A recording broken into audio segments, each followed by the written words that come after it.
श्री स्वामी समर्थ. जय जय स्वामी समर्थ.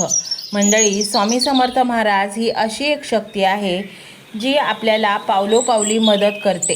नुसते नामस्मरण केल्याने आपली अनेक दुःखातून सहज सुटका होते. फक्त स्वामींवर विश्वास ठेवा आणि स्वामींचे बोट पकडा. स्वामी तुम्हाला तिथे घेऊन जातील ज्याची तुम्ही कधी स्वप्नातही कल्पना केली नाही. मंडळी, जीवन जगण्यासाठी धन हे अत्यावश्यक आहे. सगळ्याचे नाटक करता येते, पण पैशाचे नाटक करता येत नाही. पैसा तुम्हाला शांत जीवन जगण्यासाठी हवाच असतो. ज्याच्याकडे पैसा नाही तो माणूस प्रचंड हवालदिल होतो. त्याचे मन अस्थिर होते. तुमच्याही मनाची अवस्था अशी झाली असेल तर काळजी करू नका. स्वामींचा हा मंत्र मनोभावे ऐका. तुमच्याकडे इतका पैसा येईल की तुम्ही आत्मविश्वासाने भरून जाल. तुमच्या आयुष्यात एका दैवी शक्तीचे आगमन होत आहे. त्यामुळे तुमचे संपूर्ण आयुष्य सकारात्मकतेने भरून जाईल. त्यामुळे आज तरी स्वामींचा हा मंत्र अजिबात दुर्लक्षित करू नका. आज हा मंत्र दिसता क्षणी ऐकायला सुरुवात करा. तुम्ही सर्व दुःखांना मागे सारणार आहात. जीवनात आता सुखाची हिरवळ येणार आहे. आपल्या आयुष्याला स्वामी नामस्मरणाची झालर लाभणे, स्वामी आपल्या जीवनात समाविष्ट होणे म्हणजे हे आपल्या पूर्वजन्माचे फळ आहे. आपण काहीतरी चांगली कर्मे केली आहेत म्हणूनच आपल्याला स्वामी सेवा लाभली आहे असे समजावे. स्वामींच्या इच्छेशिवाय आपण स्वामी सेवेत येत नाही. स्वामींची कृपा आशीर्वाद आपल्या डोक्यावर हवा असतो आणि ते तेव्हाच घडते जेव्हा जन्मजन्मांतरामधील पुण्य परिपक्व झालेले असते. स्वामी शक्ती ही एक प्रचंड ऊर्जा आहे. ज्या ऊर्जेमध्ये सूर्याच्या तेजासारखे पवित्र तेज आहे. हेच तेज जर आपल्यावर पडले तर सोन्यासारखे आपले जीवन उजळून जाते आणि अशा ऊर्जेमुळे आपले जीवनच बदलून जाते. एक अनामिक शांतता, समृद्धी, यश आपल्या जीवनात येते. स्वामी अशी शक्ती आहे, जेव्हा तुम्ही पडता, धडपडता, हजार वेळा तुटता तेव्हा दिलेला आधाराचा हात म्हणजे स्वामी. स्वामी सतत आपल्या भक्तांवर प्रेम करत असतात. मग ते कोणतेही संकट आपल्या भक्तावर आलेले पाहू शकत नाही. त्यामुळे मंत्राद्वारे स्वामींना तुमच्या जीवनात समाविष्ट करून घ्या. जेव्हा तुम्ही स्वामी नामात अखंड बुडून जाता तेव्हा स्वामी तुमच्या पाठीशीच असतात, तुम्हाला आधार देण्यासाठी. ते आपल्या जीवनात अशी अनेक माणसे पाठवतात जी आपल्याला संकटसमयी मदत करतात. स्वामी बरोबर असतील तर तुम्ही कधीच मार्ग भरकटणार नाही. कोणतेही संकट, कोणत्याही अडचणीतून ते तुम्हाला अलगद बाहेर काढतातच. जेव्हा तुम्ही सर्व बाजूने खचून जाता, तुमचे डोके काम करणे बंद होते, सोडून देते. काय करावे, कुठे जावे, कोणाला विचारावे काहीच कळत नाही, तेव्हा अचानक स्वामींचा फोटो किंवा एखाद्या गाडीवर "भिवू नकोस, मी तुझ्या पाठीशी आहे" हे शब्द नजरेसमोर येणे म्हणजे स्वामी तुमच्यासोबत असण्याचे संकेत आहेत. स्वामी समर्थ महाराज आपल्या आयुष्यात सुख, शांती, समृद्धी, यश याची बीजे पेरतात आणि अपमान, अवहेलना, अपयश, दुःख, दरिद्रता, निराशा यांचे गवत काढून टाकतात. आणि म्हणूनच हा मंत्र तुम्ही पूर्ण ऐका आणि पहा स्वामी समर्थ महाराज तुमचे किती आयुष्य बदलून टाकतील. मंत्र मोबाईलवर लावायचा आहे. डोळे घट्ट मिटून घ्यायचे आहेत. डोळ्यांसमोर स्वामींची मूर्ती आणायची आहे आणि स्वामींना प्रार्थना करायची आहे. हे स्वामी महाराजा, माझे हे संकट दूर कर. माझी ही इच्छा पूर्ण कर. माझे कुटुंब सुखासमाधानाने राहू देत. मंडळी, स्वामी हे भक्तवत्सल आहेत. ते भक्तांवर खूप प्रेम करतात. त्यांनी आपल्या भक्तांना बाळ मानलेले आहे आणि आई बाळाची इच्छा तर पूर्ण करणारच. त्यामुळे स्वामी तुम्हाला नक्कीच मदत करतील. मंडळी, एवढं सगळं करायला अर्धा मिनिट खूप झाला आणि एवढा वेळ तर तुमच्याकडे असेलच. बाकीचा सर्व व्हिडिओ तुम्ही मोबाईलवर सोडून द्या. तो त्याची पॉझिटिव्हिटी पसरवत राहील. तुम्ही दैनंदिनी कामं करता करता त्या मंत्राचे श्रवण करा आणि मनातल्या मनात जप देखील करा. फायदा नक्कीच होईल. ही डिजिटल सेवा आहे. आज या व्हिडिओच्या माध्यमातून स्वामींचे विचार तुमच्यापर्यंत पोहोचले आहेत. जर तुम्हाला मनापासून वाटत असेल की या विचारांनी तुमच्या मनाला उभारी दिली आहे, तुम्हाला जगण्याचे बळ दिले आहे, तर तुम्ही सुद्धा या ज्ञान यज्ञात आपली समिधा अर्पण करू शकता. पूर्वी लोक मंदिरात जाऊन दानपेटीमध्ये गुप्तदान करत असत, कारण गुप्तदानाचे फळ अनंत असते. आजच्या युगात व्हिडिओच्या खाली जे सुपर थँक्सचे बटन आहे